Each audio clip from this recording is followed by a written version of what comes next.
નમસ્કાર વિદ્યાર્થી મિત્રો, ચેપ્ટર નંબર 9 જૈવ અણુઓમાં આપણે ઉત્સેચકો વિશે અભ્યાસ કરતા હતા. ઇંગ્લિશમાં જેને આપણે એન્ઝાઇમ્સ કહીએ છીએ.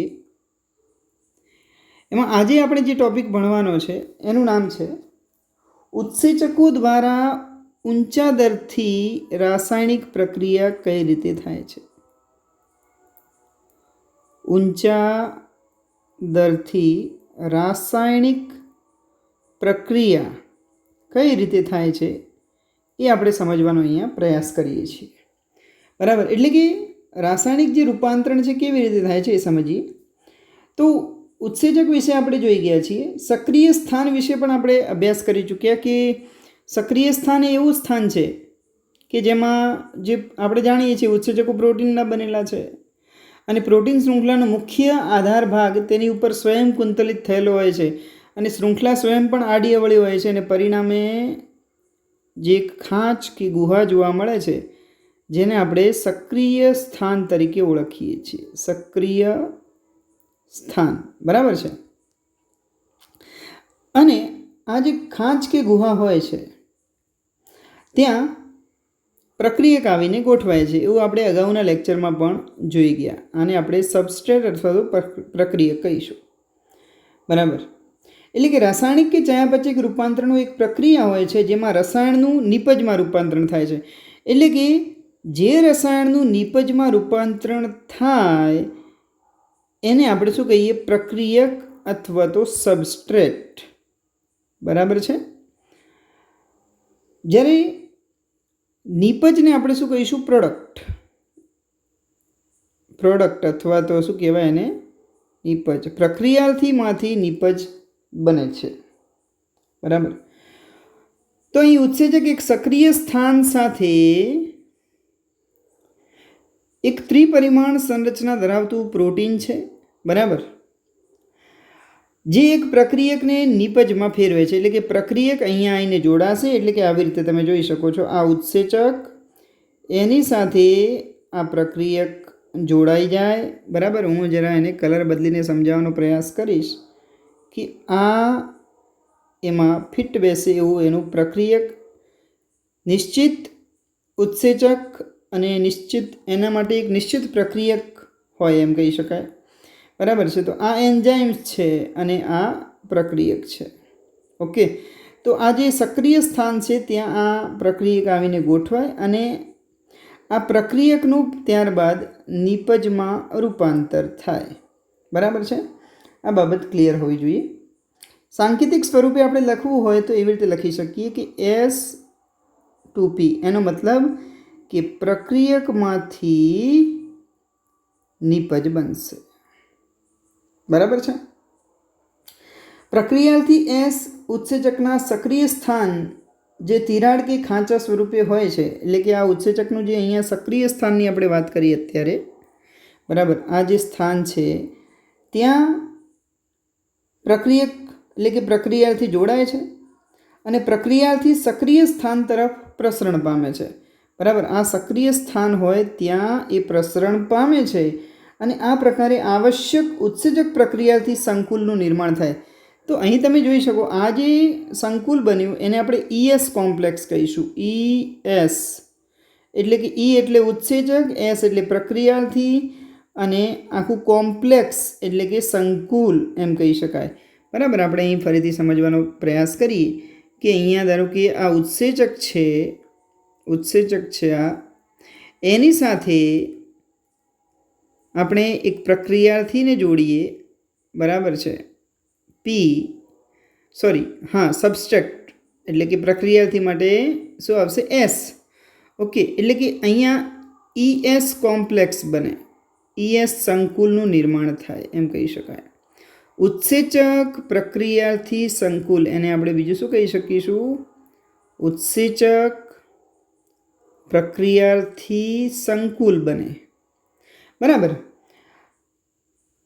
અને અહીં આપણે જોયું તો E ઉત્સેચકને રજૂ કરે છે. E એટલે એન્ઝાઇમ્સ. બરાબર, અને આ સંકુલનું નિર્માણ એ એક ક્ષણિક સમયની ઘટના છે, એટલે કે ખૂબ જ ટૂંકા સમય માટેની આ ઘટના છે. આ કોમ્પ્લેક્સ ખૂબ જ ટૂંકા સમય માટે બને. આપણે ઓલું ઉદાહરણ યાદ કરો કે એક જ સેકન્ડમાં 2 લાખ અણુ બને છે H2CO3 તમને યાદ હોય તો. બરાબર છે, બરાબર. 1 સેકન્ડની અંદર કાર્બનિક એસિડના 6 લાખ અણુ, સોરી, 1 સેકન્ડમાં કેટલા 6 લાખ અણુ બનતા હતા. એનો મતલબ કે અહીંયા જે ES કોમ્પ્લેક્સ બનશે એ ખૂબ જ ક્ષણિક સમયની ઘટના છે. પ્રક્રિયાથી ઉત્સેચકના સક્રિય સ્થાન સાથે જોડાય, બરાબર, તે દરમિયાન પ્રક્રિયાથી નવું સંરચનાનું નિર્માણ થાય. એટલે કે આ પ્રક્રિયાથીમાં ફેરફાર થાય. પ્રક્રિયાથીની નવી સંરચનાનું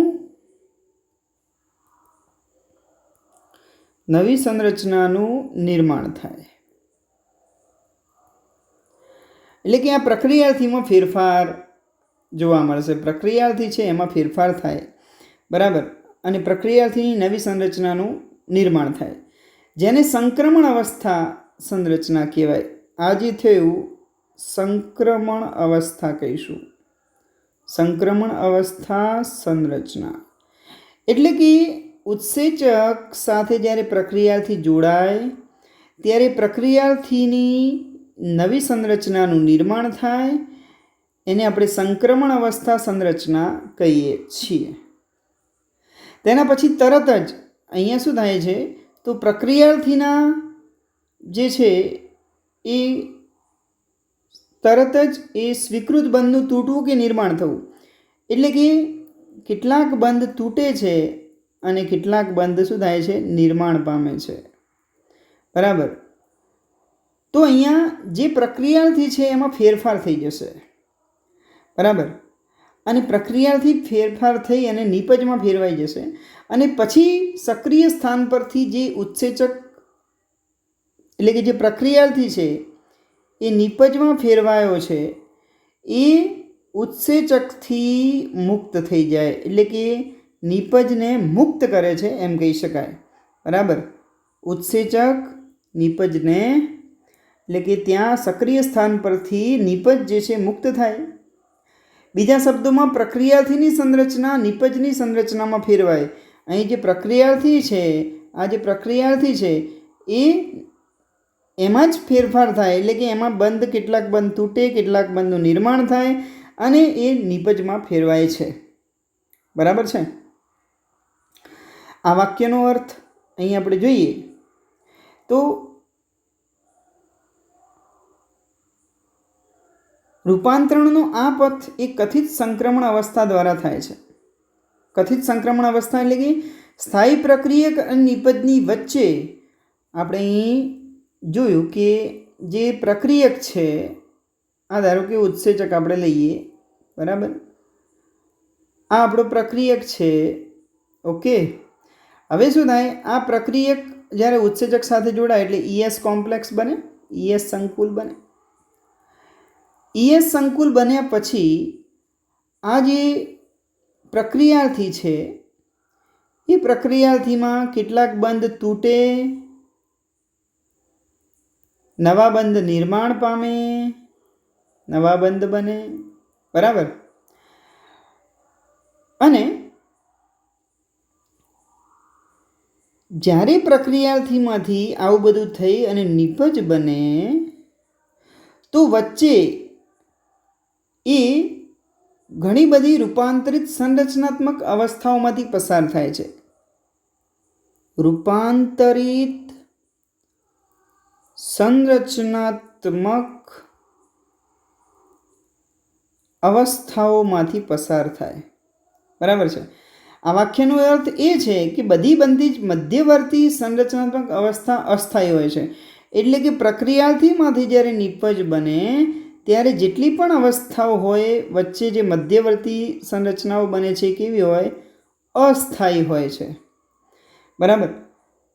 તો અહીંયા અસ્થાયી હોય છે. સ્થાયિત્વનો સંબંધ અણુની ઉર્જા અવસ્થા કે સંરચના સાથે જોડાયેલો હોય છે.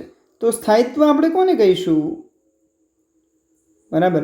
એનો સંબંધ એ ઉર્જા અવસ્થા, અણુની ઉર્જા અવસ્થા ऊर्जा अवस्था के संरचना साथे जोड़ाયેલો હોય છે, અથવા તો આપણે એમ કહી શકીએ સંરચના સાથે જોડાયેલો હોય છે. આને આપણે ચિત્રાત્મક આલેખ દ્વારા મિત્રો સમજવાનો પ્રયાસ કરીએ. બુકની અંદર જે આપણને આલેખ આપ્યો છે એની અંદર જે આ વાય અક્ષ છે એ સ્થાયી શક્તિ છે. બરાબર, વાય અક્ષ એ સ્થાયી શક્તિને રજૂ કરે છે. જે એક્સ અક્ષ છે એની આપણે વાત કરીએ તો જે એક્સ અક્ષની આપણે વાત કરીએ તો એની અંદર આપણે અહીં જોઈ શકીએ પ્રક્રિયાથી વિશે આપ્યું છે એસ સબસ્ટ્રેટ. ઓકે, અને અહીંયા આ જે આલેખ છે એ સક્રિય શક્તિની સંકલ્પના અથવા તો પ્રક્રિયાની પ્રગતિ કેવી રીતે થાય છે એ સમજાવવાનો પ્રયાસ કરે છે. બરાબર છે. તો અહીંયા આપણે જોઈએ વાય અક્ષ એ સ્થાયી શક્તિ રજૂ કરે છે. એક્સ અક્ષ એ વચગાળાની અવસ્થા દ્વારા બંધારણીય રૂપાંતરણમાં ફેરફાર સૂચવે છે.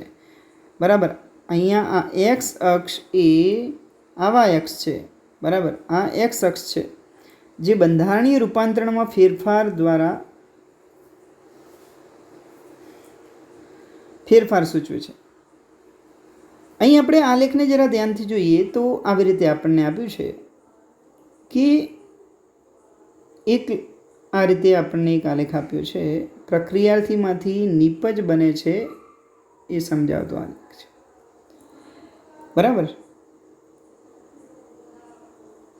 આ રીતે તમારે પરીક્ષામાં પૂછાય તો મિત્રો આ રીતે તમારે દોરવાનો હોય છે. હવે અહીંયા તમે જોઈ શકો છો કે આ જે છે એમાં સક્રિય શક્તિની વાત કરી છે.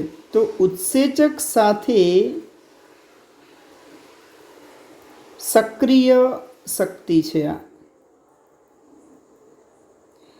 જ્યારે આ જે આપણે જોઈએ છીએ એ છે ઉત્સેચક વગર સક્રિય શક્તિ. ઉત્સેચક વગર સક્રિય શક્તિ.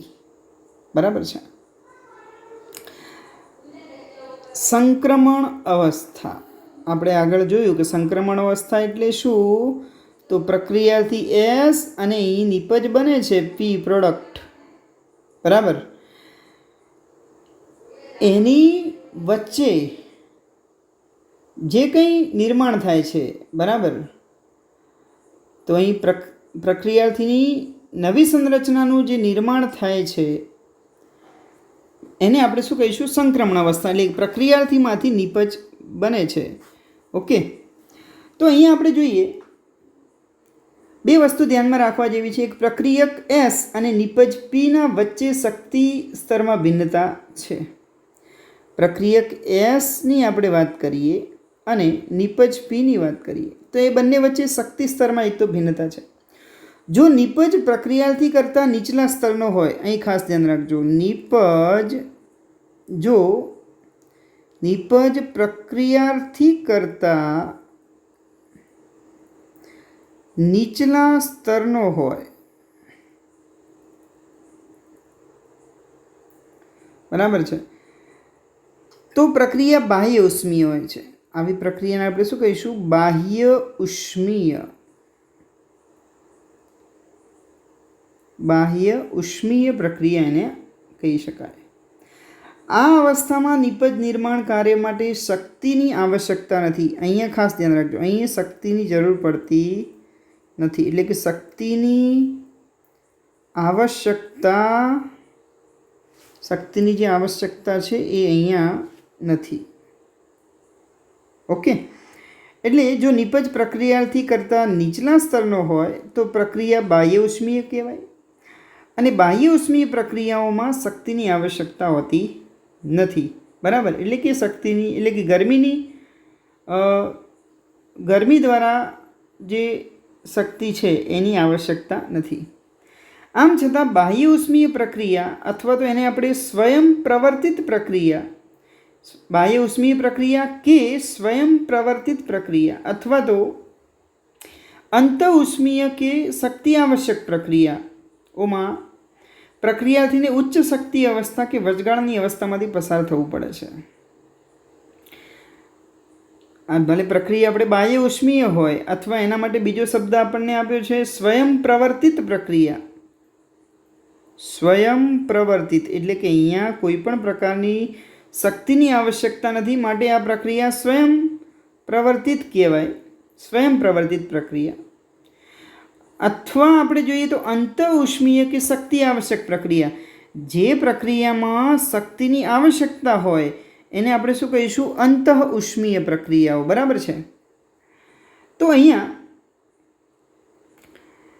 એ અંત ઉષ્મીય કે શક્તિ આવશ્યક પ્રક્રિયાઓમાં પ્રક્રિયાથી ઉચ્ચ શક્તિ અવસ્થા કે વચગાળાની અવસ્થામાંથી પસાર થવું પડે છે.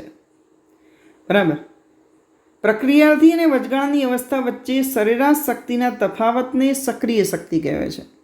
પ્રક્રિયાથી અને નિપજ, બરાબર છે,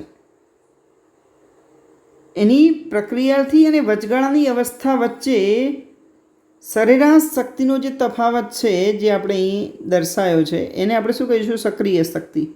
તમે અહીં જોઈ શકો છો કે ઉત્સેચકની ગેરહાજરીમાં સક્રિય શક્તિ વધુ જોઈએ.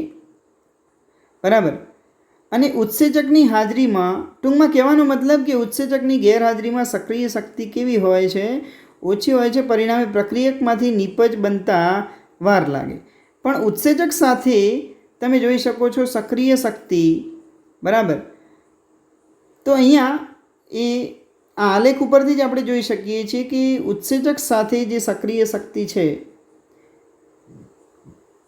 એ શું કરે છે? તો ઉત્સેચક શક્તિ એ અવરોધને ઘટાડીને પ્રક્રિયાર્થીમાંથી નિપજના સરળ રૂપાંતરણમાં મદદ કરે છે. પ્રક્રિયાર્થીમાંથી નિપજનું સરળ રૂપાંતર અને ઝડપી રૂપાંતર જે છે એ ઉત્સેચક સાથે થઈ શકે છે. બરાબર. તો આ જે બાબત છે એ આપણે અહીં સમજાવવાનો પ્રયાસ કર્યો કે ઉત્સેચકો દ્વારા ઊંચા દરથી રાસાયણિક રૂપાંતરણ કેવી રીતે થાય છે મિત્રો. બરાબર. તો ઉત્સેચક સાથે અહીં સક્રિય શક્તિ જે છે એ એને પ્રક્રિયાથીને ઝડપથી નિપજમાં ફેરવવામાં ખૂબ જ મદદરૂપ થાય છે. અહીંયા મિત્રો આપણે બાહ્ય ઉષ્મીય એટલે એની વાત કરી કે નિપજ પ્રક્રિયાથી કરતાં નીચલા સ્તરનો હોય તો પ્રક્રિયા બાહ્ય ઉષ્મીય, જ્યાં શક્તિની આવશ્યકતા નથી. બરાબર છે. જો શક્તિની આવશ્યકતા હોય તો એની આપણે શું કહીશું? અંત ઉષ્મીય. બરાબર. આ જે બાહ્ય ઉષ્મીયને આપણે સ્વયં પ્રવર્તિત પ્રક્રિયા તરીકે પણ ઓળખીએ છીએ. જે અંત ઉષ્મીય છે એને આપણે શક્તિ આવશ્યક પ્રક્રિયાઓ તરીકે પણ ઓળખીએ છીએ. બરાબર. તો મિત્રો આજે આપણે જે ટૉપિકની વાત કરી એ છે ઉત્સેચકો દ્વારા ઊંચા દરથી રાસાયણિક રૂપાંતરણની વાત થઈ. તો મિત્રો આજે આપણે આટલું જ રાખીએ છીએ. નેક્સ્ટ વિડીયો લેક્ચરમાં આગળ જઈશું. આવજો મિત્રો.